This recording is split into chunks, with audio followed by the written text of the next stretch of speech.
उज्जैनमध्ये एक दिवस तुम्हाला भेटला तर मी सांगतो तसं फिरा. तुमची ट्रिप ही सुंदर होईल आणि गर्दीपासून देखील वाचाल. खूप लोक चूक करतात.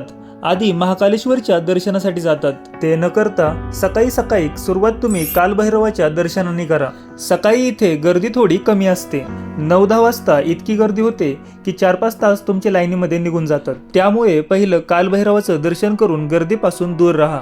नंतर तुम्ही करा महाकाल दर्शन, ज्यासाठी तुम्ही उज्जैन नगरीत आला आहात. जागा मोठी आहे आणि लाईनची सुंदर सुविधा देखील आहे, तर 1-1.5 तासात तुमचं दर्शन होऊनच जातं. आता बाजूलाच असलेल्या बडे गणेश मंदिराला भेट द्या. नावाप्रमाणेच मोठे गणपती बाप्पा तुम्हाला इथे पाहायला मिळतील.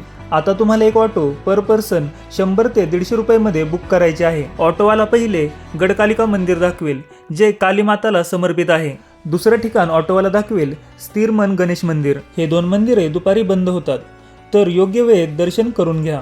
त्यानंतर ऑटोवाला तुम्हाला नेईल संदीपनी आश्रम, जिथे कृष्ण, त्यांचा भाऊ बलराम आणि मित्र सुदामा यांनी तत्वज्ञान वेद शिक्षण घेतलं होतं. असं म्हणतात कृष्णांनी फक्त 64 दिवसात 64 कला शिकल्या.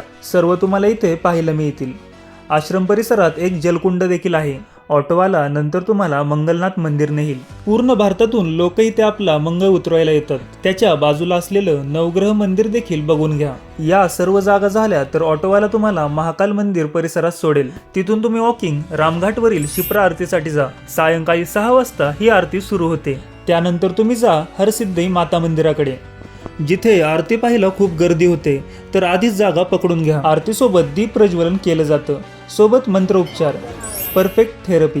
हे तुम्ही पहा आणि मला फॉलो केलं नसेल तर माझं अकाउंट शोधून फॉलो करा.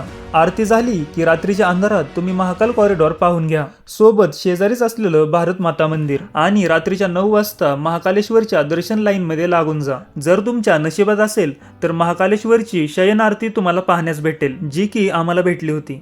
आणि अशा प्रकारे उज्जैनमधला तुमचा एक दिवस इथेच संपतो.